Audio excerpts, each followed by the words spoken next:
Welcome to the Advanced Feline Behavior Training. My name is Ashley Flores, and I am the Director of Animal Behavior and Training at Great Plains SPCA. Here are some photos of some confident cats. As you can see in the left photo is a confident cat with body forward positioning, and he is eager to meet whatever's coming towards him. In this case, it's the camera taking his photo. It is important to remember that the confident cat purposely moves through space, standing straight and tall with tail erect. He's ready to explore his environment and engage those he meets along the way. His upright tail signifies his friendly intentions, while his ears are forward and erect, adding to the cat's alert expression, as you can see in the photo. Many times they will have moderate pupil size unless it is a very bright setting. They have a purposeful upright walk. The ears are forward and erect, and tail will be held upright. For the confident cats at ease, which is the photo to the right, they will normally have their heads and ears up. They'll have medium-sized pupils unless in a very bright setting. Whiskers will be held to the side. Paws may flex in a kneading motion. Stomach will be semi to completely exposed, and body will be stretched out. When relaxed, the confident cat stretches out on one side or lies on its back, exposing his belly. He is in a calm but alert state and accepts being approached. His entire posture is open and at ease, but beware, not every cat that exposes his abdomen will respond well to a belly rub. Some will grasp your hand with their front paws, rake your forearm with their hind feet, and will bite your hands. Here are some photos of some cats displaying some distance reducing behaviors. This means that they want to come closer to you or they want you to come closer to them. Distance reducing behaviors encourage approach and social interaction and are meant to telegraph to others that the cat means no harm. The act of rubbing against a person's hand or another cat, which we call scent marking, is to distribute glandular facial pheromones to their forehead, chin, or whisker bed in a calming and seems to guarantee friendly interaction immediately afterwards. The tail is usually held erect while the cat is scent rubbing. So when you see this behavior and you're petting a cat, a lot of times you'll see the front of the forehead and the side of the ears rubbing towards you. That is the temporal glands on the side of their forehead. Peripheral glands at the corners of their mouth. They will also display submandibular gland, which is under their chin, and interdigital glands on the bottom of all four paws. Many times, again, their tail will be held erect.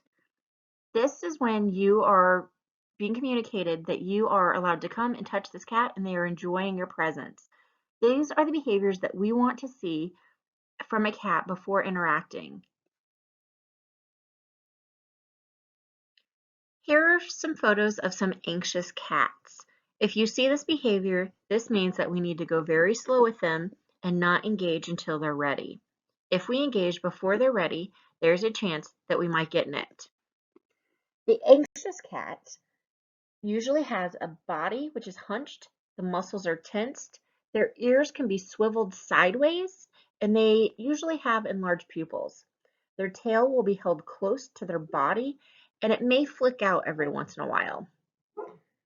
When a cat becomes anxious, he crouches into a ball, making himself appear smaller than usual. Muscles are tensed, and that cat is posed to flee if necessary. The tail is held close to the body and sometimes wrapped around the feet. The head is held down and pulled into the shoulders. These are all the ways that a cat can communicate to us that the cat is not feeling comfortable and to please go slow with them. As you can see on the photo to the top right, that photo was added so that you can see what I meant by the tail being, their back being hunched and their tail being wrapped around them. Their ears are swiveled to the bottom, as you can see in that bottom picture. So please just remember, if you see a cat displaying these types of behaviors, that we need to go very slow and that this cat may not be ready to engage just yet. Here are some photos of some cats displaying some distance increasing behaviors. This means that the cat wants to create space between themselves and anything that they perceive as a threat, such as humans or other animals. The goal of distance increasing behaviors is to keep others from coming closer. Aggressive interactions are avoided when the warnings are heeded. Conflict cats lack the confidence to stare down and charge others. Instead, they assume a defensive threat posture, warning others to stay away by appearing as formidable as possible by arching their backs, swishing their tails, and standing sideways and as tall as possible. Fear and arousal causes their fur to stand on end, which is what we call piloerection, and their pupils will dilate. The best way to see that is if you take a look at that bottom picture on the left of the little black kitty. If you notice she has an arched back, she's displaying some piloerect fur. Her ears are held flat and her pupils are dilated. Whiskers are pulled back, which you may not be able to see because she is a black cat, but her paws are ready to swat if necessary, and she has a curved and swishing piloerected tail. If you see a cat displaying any of these behaviors, this is not a time to interact and engage. You need to move yourself away from them so that they can calm down, and then you need to talk to a staff or a volunteer that may know them well if you have any questions or want to learn about their behavior prescription. For those that don't know what a behavior prescription is, it is just a list that we create that will help them become less scared or afraid and teach them how to live in homes. Here are some photos of some cats displaying some more distance increasing behaviors. Animals display this behavior when the threat is coming closer to them, and then it will turn into defensive aggression. If you notice on the top left photo, this cat is displaying what we call the pariah threat. The pariah threat is another distance reducing posture when a cat determines that he cannot escape an unwanted interaction with a more dominant animal or a human. He will prepare to defend himself. The ears are pulled back and are nearly flat against his head for protection, and the head and neck are pulled in tight against the body. Facial muscles are tense, displaying one weapon, which are his teeth. The cat rolls slightly over to one side in order to expose the rest of his arsenal, which are his claws. He is now ready to protect himself. Again, referring to the photo, you can see his ears are pulled back against his head. His pupils are dilated, which you may not be able to see in the photo. His facial muscles are tensed. He is displaying his teeth. His paws are ready to swat with claws exposed, rolling over on one side to better expose all of his claws.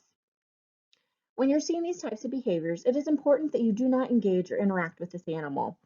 If you see an animal displaying these behaviors, please contact one of the staff and let them know so that we can make sure that they get the cool down that they need to relax. If you look at the bottom photo of the two cats, this is a photo of the cat where he feels like he cannot move, and the other cat is coming towards him and he is reacting. This is when animals bite and claw. So it is very important that you do not interact with cats that look like this. Now that we've discussed different feline body language, now it's time to discuss how to greet a cat. Remember, shelter cats are not your pet cats at home. They are under constant stress and are not familiar with you. Always approach with attention and compassion. Even a previously friendly cat can be having a bad day. Learn all that you can about the cat before approaching. Check the kennel cards and other available information, or you can go to a staff member just to ask questions. Observe the cat's behavior before approaching, and don't ever startle the cat. What signals is the cat giving you? Does the cat seem relaxed, friendly, shy, fearful, aggressive, or defensive? Please refer to the feline body language slides that I had earlier in this PowerPoint for you to refer to. Now let's discuss the normal greeting. For relaxed and friendly cats, cats greet one another by smelling noses. They rely upon scent identification. What I'm going to ask you to do is to reproduce this greeting by slowly and gently extending your finger or hand to the cat at nose level. The cat will signal you how to proceed. The cat will either, one, accept your greeting by closing the space between you and or showing welcome gestures like rubbing her head against your finger, purring, meowing, blinking, making soft eye contact. These are signs that the cat wants the interaction to go forward. Or two, they will reject your greeting by increasing the space between you and or showing unwelcome signs like freezing, cowering, backing away, flattening their ears, twitching tails, hissing, or staring. Follow the cat's signals and never force an unwelcome interaction as it can be unsafe for you and that pet. Kittens should be approached and treated with the same respect as adult cats. For those cats that are a little bit more reluctant about engaging with new people, you will have to do what we call a slow greeting. A slow greeting is for the shy, fearful, defensive, or even aggressive cats. Even more important to find out all that you can about the cat and observe its behavior before you approach him or her. Make yourself as small as possible. Approach from the side and below the cat's height to make it look like a neutral body stance. Move slowly, keep face and movement soft. Speak in soft, low volume voice. Raising the pitch of your voice can also help at times. Never stare at a cat. Staring is a sign of intimidation and aggression. Give the cat a slow "I love you" blinks and wait for her to give one back. If you don't know what that is, I would highly recommend you check out the I Love You Blinks online. This is something that Jackson Galaxy talks about, and it is really adorable. But you just give them slow blinks and wait for them to give you blinks back, and they're called I Love You Blinks. Instead of your finger, offer a cat or a, instead of your finger, offer the cat a non-intimidating object with your scent. So an example would be your glasses or a small toy or maybe a notebook. Proceed slowly at the cat's pace. Never force a cat beyond its comfort level. Some cats may never be ready for you to open their kennel door. For these cats, a slow blink can be real progress. Others will allow you to open the door and interact if you move slowly. Always follow the cat's signals. Don't overstay your welcome, and always end all interactions on a positive note to keep them wanting more later on. Never interact with an animal if you are not comfortable doing so, and simply move on to another cat who needs the attention. Okay, so now we're going to talk about feline communication. The first section we're going to talk about is sight. Felines have a wider panorama and peripheral view. So if you've ever gotten your camera and you've taken a panoramic photo, you see that it is really long on the left and right sides. They can see to their left and right further than we can. And the reason why is because they are predator and prey animals, which we'll be talking about a little bit later on. But this just lets us know that it's just so that they can see their prey easier, which also is why felines are more sensitive to motion, so that they can see the animals that they need to hunt for survival. Felines have better vision in low light. They have 8 times more rods than humans do. So if you're interested in seeing what that looks like, I would recommend just doing a Google search and looking up how cats see, and they will show you the panoramic vision. They will show you it in daylight and at night, and at daylight you will see that it's a little bit more blurred than our vision. And the color is a little bit different. They do see in shades of gray, but they also can see variants of blue and yellow. And if you see it at night, you will see that it is much more clear and the depth perception is much more clean. So I would recommend doing a search for how cats see. I always think that's pretty interesting. Cats are very sensitive to vibration, which is why you will notice when you're going through the cattery that we have lots and lots of blankets underneath the cats, especially in the tin metal-ish kennels that we have in the middle of the room. So anytime if people walk by and bang into them or hit them, they can be very distracting or very stressful to cats because they sense vibration way differently than we do, and they sense it through the pads in their feet. So that's why it's so important for them to have those blankets. So let's talk about their whiskers. They have 24 movable pairs of whiskers. And they are responsive to movement, a fraction of the width of a human hair, and they can detect air currents. They are well-honed sensory tools that help a cat see in the dark and steer clear of hungry predators. So they are very important for their survival if they're out in the wild.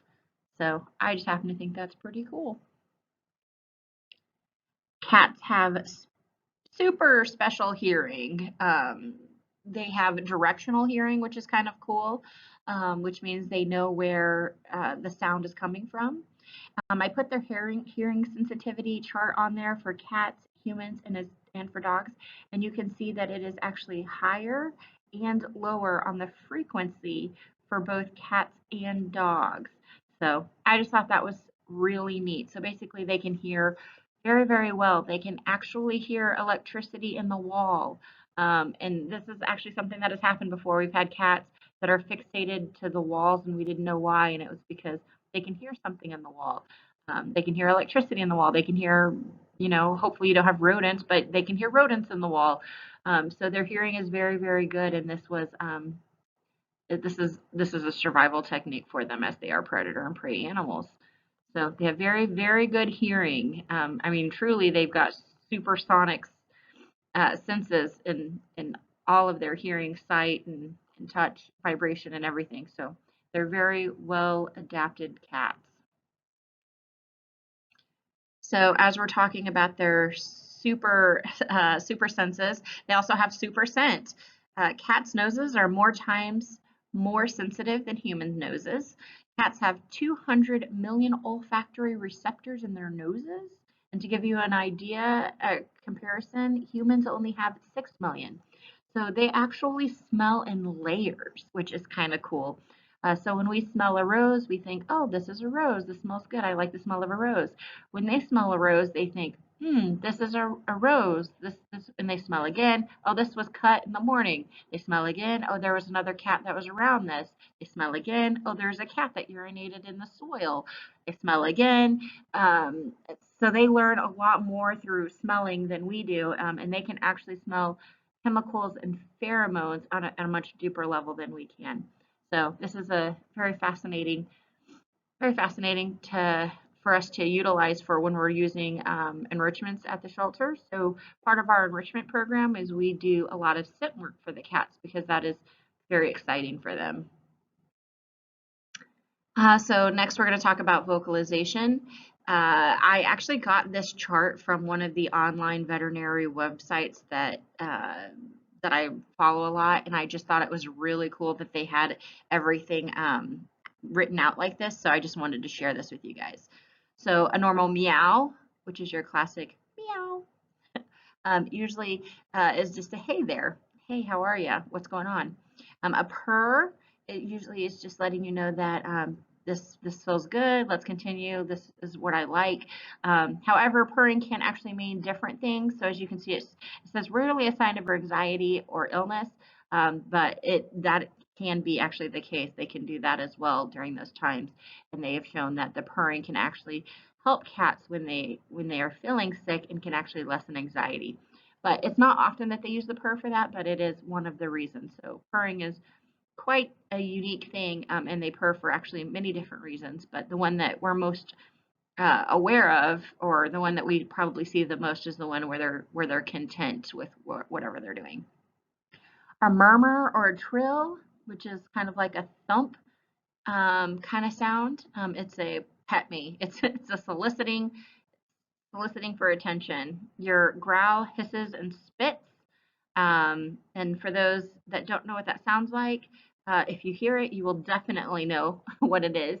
And for those that know what it sounds like, it is very obvious to not engage with that cat because the cat is saying, "Get away from me," and they will actually spit while they're hissing and growling as well. And this is a very frustrated cat, so we do not want to interact with them at this time. A shriek or a screech is an ouch, or you hurt me, or get away from me, or don't touch me. It can, so a lot of times you probably hear those more in handling situations or vet clinics. A chatter or a teeth chatter, a lot of times people see that when their cat is looking out the window and they see a bird and they'll just kind of do their teeth chattering and they're just like, I'm sorry, I make terrible impressions, but I'm trying. But it's a hunting noise. That means they are hunting at that moment. A howl or a yowl is a loud, drawn out call, and it's more like, "Oh, where are you? Where am I? Why am I yelling?" So it's just it can be a sign of distress of like what's going on and trying to understand what's going on. A moan is the long, long throaty cry, and it's um, you know, a lot of times you'll get it before they get sick, before they vomit, before they have a hairball. It's a, "I'm not feeling well," and it's usually a sign that something is going on. So I thought this was a really nice way of how they handled it. So I actually copied this from them, and I thought it was really, really beneficial for us to take a look at. So one thing that is really important to know is that cats are both predator and prey animals. A lot of animals are usually just a prey type of animal or just a predator type of animal, but cats are both, which means they are easy to go into fight or flight. So here are some photos of some predator and prey photos. So the predator, even when fed 2 meals a day, cats are still predators. So the predator sequence is a stalk, pounce, kill, remove, and eat. I'm sure you've seen your cats do that. When they do, their ears are forward, they're low to the ground, their muscles are usually tense. They may shift weight between back feet, but they're ready to pounce. And usually people that have seen this behavior know exactly what it is because they're going to see them spring into action. When movement is detected, the cat pounces on the prey and delivers a killing bite, especially for those cats that have practiced at it. Sometimes some of the younger cats don't know how to do that. It can take them a little bit longer, unfortunately, for the prey if they get caught. Uh, the cat may then take a fresh killed prey to a quiet place to eat, or a female may take it to the kittens. Even cats that don't hunt for their meals still enjoy chasing and moving objects, including toys and in some cases human body parts. So I don't know how many times I get called and people are concerned about the cat with their small children because the kids start running and the cat starts attacking at their feet. So these are just normal predator um, uh, techniques that the cats use that they've learned. And really, what you have to do is you have to redirect them and teach them to play. A lot of times, if cats are showing aggression towards kids or other things, it's because, and most cases, it's because they're not getting enough exercise and mental stimulation and they're not getting enough play. During play, which we're going to talk about that a little bit later, but during play is when we release all that frustration and they become tired or relaxed. Uh, and then we also have that they're prey animals. So this is why it's so important for cats to be able to, here at the shelter, if you notice, when you're walking through, you'll see that we have lots of condos. We'll have lots of like lifted caranda beds, which are in the kennels for them to go under or above. We have lots of cat like tree houses. So they can either hide or they can go on the top and stay as high as possible. So if you have a new cat or you're getting a new cat or a new dog, and they're coming into your home, it's really important for a cat to be able to get up really high so that they can get away from whatever could be threatening them. So we kind of call them, so the cats usually fall in the bush dwellers or tree toppers. Um, they You'll see in a second, but it's they usually like to like dwell in bushes, which means that they like to hide in bushes, or at the shelter they like to hide in like little squares square, soft, meshy, like shelters, or they like to be at the top of the trees, the cat trees. So I'm going to show you pictures of those in 1 minute. So this was just the continuation of what I was talking about, the tree dwellers and the bush dwellers. So you can see the cats like to hide in the bottom. As you can see, they're hiding in the bottom, or they like to be up in the tree, in the cat trees up top. So I just thought these are some great photos. The picture of the bottom right, that white cat is a cat named Oliver. He used to hide all the time, and it's really important that cats are able to hide, because if they don't have the opportunity to hide, they're actually going to become more shy and fearful, and they will be less likely to approach people when they are interacting. So there's been lots of studies on this, because animal shelters do not want to put blankets up or hiding spots for cats, because they want adopters to be able to view the cats, so that they think that that makes them more adoptable. But actually giving them the opportunity to hide gives them more confidence, and they are more likely to approach people later on if they have the opportunity to hide. And they're actually more adoptable if they have the opportunity to hide. So that's really important.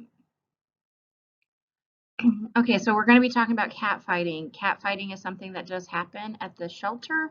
And most times, a lot of times, what we do is we have a lot of the cats in condos, and they're usually an established group and are pretty friendly with each other. But there are cats that don't get along with other cats, and what we do is we will sometimes release the cats out of the condo area to free roam in the middle of the cattery area. And sometimes, and we usually just keep them by themselves, as we know they don't get along with cats, but there are times that there are cats fights, because someone else will accidentally open a kennel and a cat will get free, or we're just testing the cats to see if they'll get along. So if you see a cat fight, we're going to be talking about that. So first of all, is it a real cat fight, or are they just playing? If you are questioning if it is a fight or if they're playing, then it is more than likely playing. When there is a real cat fight going, most people know exactly what it is, and they can reference it. Uh, Now, when cats play, they do demonstrate a lot of the same behaviors as they do when they are fighting, which is why it can be confusing for some people. They will jump on each other, they'll bite each other's necks, they'll roll over, they'll make vocalizations. Um, but it's usually, you can usually tell the difference. I've always been able to tell the difference. I think you will be able to. And if you really are questioning if they're fighting or playing, they're more than likely playing, and they just have high vocalizations. Um, so, so the first thing we want to do is we want to prevent and redirect conflict before it escalates into a fight if we can.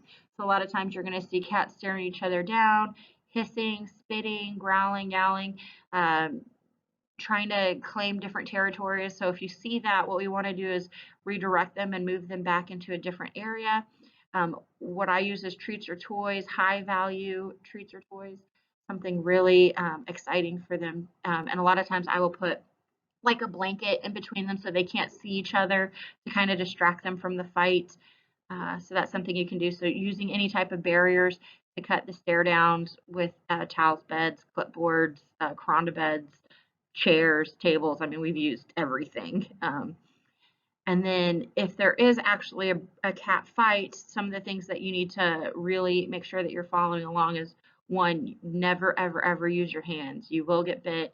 Cat fights are nasty. The way their teeth um, are long, they're very long, and you're more than likely going to get an infection.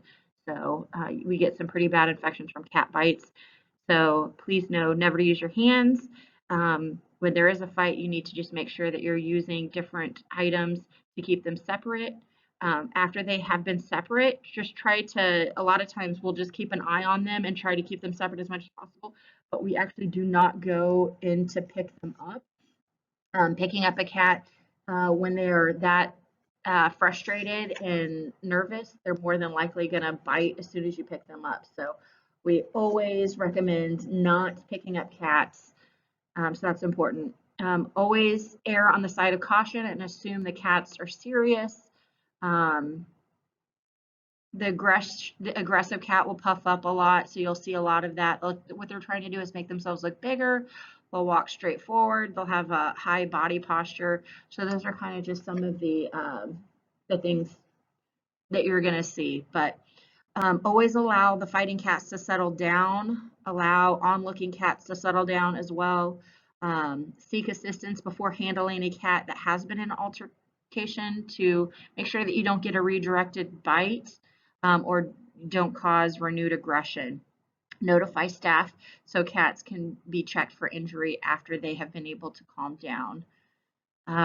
You can use loud noises, you can yell, clap, you can drop metal bowls, uh, you can use water bottles, you can use towels, just pretty much anything but your hands, what we do to fight. We just want to make sure that we're not using our hands because that you are more than likely going to get bit if you do. So important things to remind you of. And a lot of times when people when they first see a cat fight, they get nervous and they get scared. So if that happens to you, it's fine. Just make sure that you try to get some assistance so they can help you. Here at Great Plains SPCA, we are part of the fear-free training, shelter training, and veterinary clinic training, and we are pledging to go scruff-free when we can. Scruff-free. So a lot of times, a lot of people assume that you can scruff cats because they see the mom cat do that to the baby kittens.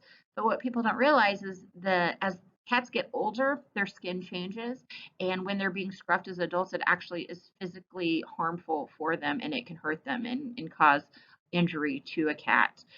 So we do not scruff at the shelter unless it's absolutely necessary, and when we do not hold them up in the air. We have the back of their legs supported, or we'll have them on the ground. Sometimes in veterinary clinic, what we'll have to do is we'll have them scruffed and laying down to the side, and we'll have their back paws as well.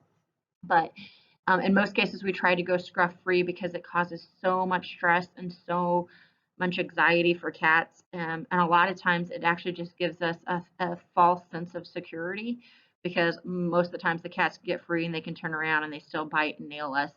Um, so, so I'm going to talk to you, and on the next slide, I'm going to show you some photos of some other handling procedures that we do when handling cats that need to be handled, especially for vaccinations, spay and neuter, anytime they need to be moved, and anything like that. Here are some other handling. This is what I consider humane handling here at the shelter. This is what we use. On the top left, you're going to see the two-handed hold. Most of your friendly cats, we hold our friendly cats like that if they're friendly, if they're social, if they know people. We do a lot of the two-handed hold. To the bottom left, you see the football hold. We will hold cats that are more fractious or more apt to try to jump in that position. And the reason why is because if you do the two-handed hold, they use their legs to push off your arms and your chest.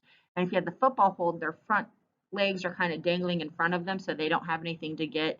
And their back legs are supported by the elbow, which is pushing them into our side. So we have a little bit more control. So you will see us with more fractious or more frustrated cats hold them in the football hold, and then more friendly cats would do the two-handed hold. Up to the top is the taco hold. This is when a cat does not want to be held or touched, and you want to make sure that you don't get hurt. So what we do is whatever the cat is laying on, we grab the two sides, and it can be a blanket or a bed. We hold them, we pinch them up into a taco, and then we carry them in the taco position.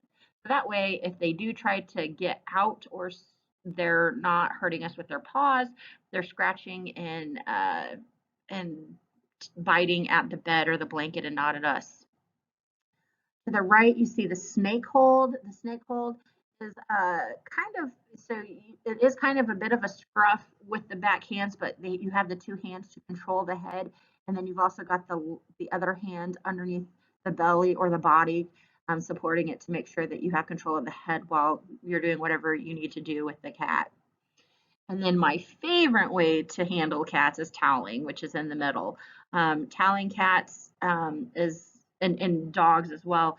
Toweling is my favorite way to make sure that because when they are being toweled, they're also being calm and relaxed. It's almost like when a child with autism, they have those like weighted blankets or weighted coats, and it just makes them feel compressed. It makes them feel safe. It makes them feel calm. So toweling is definitely the best way to do that, and you can absolutely towel their heads. We towel their heads as well so that if they do bite, they're actually biting the towel and not our hands or our bodies.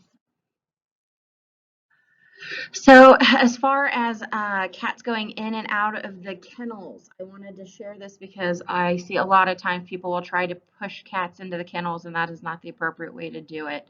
So as you can see in the top, you want to flip the kennel sideways with the door up, and you want to put them in either butt first or head first. A lot of times if you go head first, they'll just jump right in and you can close the gate. So head first or butt first, it doesn't matter, but they do need to be going in uh, sideways like that with the door up the top. If you have it down at the bottom and they walk in, great, you can absolutely do that.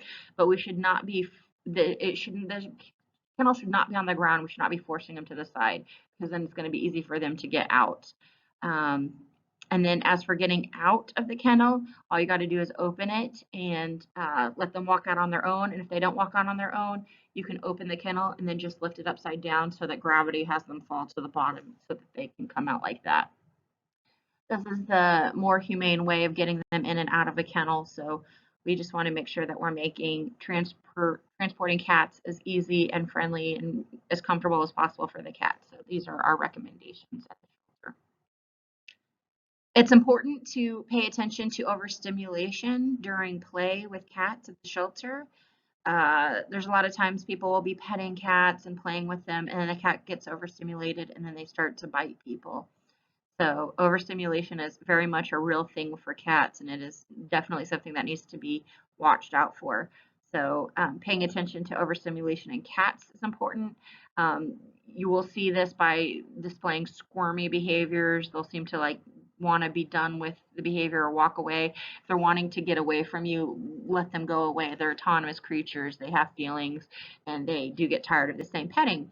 So just like us, you know, if you rub on the same part of your body, like if you start rubbing your arm and you rub it over and over and over, it's going to get to the point where it actually, at first, it can be soft and soothing, but eventually it will be annoying, and you can cause your skin to get, you know, red or you know something like that. So just knowing that cats will let you know when you have pet them too much or you've interacted with them too much, or if they're just overstimulated. So if they're wanting to get away from you, or if they're excessive swarming behaviors, or just really, for me, any swarming behaviors, if they do that, then we're done. If they're growling, moaning, hissing, vocalizations, if their skin ripples, if they head flip, which means that they flip their head around to their hands quickly, um, then it is time to end the session immediately before you actually trigger actual aggression, because that does turn into frustration elicited aggression, and then that turns into severe biting.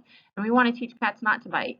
And this is, unfortunately, when people don't pay attention to this, this is how we positively reinforce cats to bite, because cats learn, hey, I bite, people leave me alone. Then they continue to bite later on to get what they want, and before you know it, you've got a biting cat. So make sure that you just need to pay attention to your sessions and make sure that you can work with them. We do try to expand and lengthen our sessions as long as the cat tolerates when we have a cat with overstimulation, but that's more for your more advanced feline handlers and for our staff to do. So we are really good about telling cats when they're doing the wrong things. We're not so great about telling cats when they do the right things. So if a cat is not peeing in the litter box, people get upset. If cats are biting at you, you get upset. We are much more vocal. We much more vocalize when we're upset than reinforce good behavior. So keep that in mind when you're working with cats. So if cats are being calm or quiet or they're playing appropriately, make sure that you're reinforcing them by petting, giving them treats, giving them attention, because we want them to learn those patterns and to want to repeat those patterns later on as they go. So encourage adoptable behaviors so that they are repeating them. Remember, all interactions must be positive. If you are frustrated, then just leave the cat. Do not reprimand the cat. Cats that when people hit or get frustrated and push cats away, it actually causes aversive effects in cats, will become more mouthy and will become more nippy and will bite. So if you're working with a cat and you're having trouble with the cat and you're getting frustrated, just stop interacting with that cat and let a staff person know so that we know what's going on. But we do not want to continue that, especially if it can make the interaction worse. So we want to keep all interactions on as positive as possible, and we also want to leave on a positive note if possible. So a lot of times, if a cat is getting frustrated, give them some easy stuff to do. Like give them something friendly and easy to do so that they can do it, so that you're leaving on a positive note. Um, Petting is nice for cats, but the best thing to release that frustration elicited aggression or boredom is actually play. Play is the best thing that you can do for cats. And play is a lot of times people don't play correctly. So I'm going to kind of talk to you about play right now. So cats are predator animals as well as prey, but they like to chase things that look like small animals or dead things. So a lot of times I get a lot of the wand teasers and I have them play chase with the wand teasers. And a lot of times I'll even like mimic like a dead, I don't know, cricket. And I'll just start flicking it on the ground and pretend it's dead, then flip it up in the air and then flick it back down, mimicking a dead animal. And I'm telling you, when they do that, it's just their eyes get big and they're ready to pounce and they just love it. Um, so, uh, so instead of just teasing them with it, let them capture it and let them get it. So this another thing we're talking about is cats always have to win during play. If you're just teasing the cat over and over and they don't actually get to grab the toy or they don't get to bite or destroy the toy, then they're they become frustrated and then you get frustration elicited aggression, which turns into biting. So it's very, very important that the cat always wins, which means that they get to at some point during the play, they get to grab whatever it is that they're playing with and they get to bite it and they get to chew on it, they get to pull it, rip it, kill it, whatever. Um, so, that being said, because we let them do those behaviors, we need to make sure that we are never playing with our hands. So, we do not do hand play with cats. Hand play should only be with toys, wand toys, teasers, animals, small stuff, whatever. It doesn't matter, but just make sure that play does not happen with your hands. And playing is the best thing you can do for any of the animals at the shelter, more than cuddling and hugging. So think about that. And always remember, don't reward shyness or aggressiveness because they will repeat those behaviors. So that's important to think about. Okay, so this is our big one, shelter stress. Shelter stress is probably one of the most it is the most difficult thing that we deal with at the shelter. And this is why we need volunteers and staff to help us with our cats with shelter stress. Felines are creatures of habit. So when we're switching their habit up, changing their routine, it's very stressful for cats. And as you know, they had an environment, whether that was outside or stray or in a home, and they got loose. Then they come to a shelter, they come through intake, they get vaccinated, they get put into cat holding where there's other cats that are scared and they can smell those pheromones. Then they go to the vet clinic, they get spayed, neutered, get their medical assessments. Then they get moved over to a different building, which is our pet adoption center. So these cats are going through so much when they first come to a shelter. It's incredibly stressful. So that is why we need people like you to help out to alleviate stress while they're here at the shelter. They're smelling new smells, new sights, new sounds. So they're having to learn all these things. They have to acclimate. It takes 30 to 60 days to acclimate to a new environment. For some cats, especially shy and fearful cats, it can take 6 months. I mean, it can take much longer for cats. Um, they're having to get used to unfamiliar people. And unfortunately, some of those unfamiliar people don't have really great feline body language skills, like adopters that come in and they don't know much about cats, but they're interested in getting one. So they're interacting with unfamiliar people, people that may not know how to read cat language, unfamiliar animals. And the biggest problem is that they have a lack of control. And having a lack of control can be really hard for them. Also having the inability to choose fight or flight over fighting. So an example, if a cat is stuck in a kennel and people are interacting with them and they don't have the choice to flee, then they're going to choose fight, which can actually increase aggression for animals, which is why it's so important that we pay attention to their distance increasing behaviors if they're trying to get you to move away from them. And that's why it's so important for us to respond and to listen to them when they are warning us to stay away and that they need space. Disrupting routines is hard for them, and we are creating new routines with them, new beds, new toys, new food, new people, everything. Forcing interaction from staff and volunteers is difficult for them. Problems can begin on day one or worsen over time in long-termers. Um, and then, of course, behaviors that delay adoptions are withdrawing from adopters, hiding frequently, litter box issues, hissing at people, swatting, and biting. Those are all behaviors that make cats uh, harder to adopt out. And a lot of times we're just reinforcing it if we're not paying attention to them and not doing what they're asking. So it's important that we understand that cats are autonomous creatures. They have feelings, they have needs, they have wants, and we need to help them with those things, especially in a stressful shelter place. So here are some signs of shelter stress for people that may not know what it looks like. Excessive hiding, not eating or can overeat, playing possum, which looks like playing dead, lethargy, that's when you are really tired. They seem like they just don't have any energy to do anything. Depression, social withdrawal, lack of grooming or over grooming are both signs of stress. Diarrhea, GI issues, upper respiratory infections, especially if you're seeing a lot of them. Panting, salivation.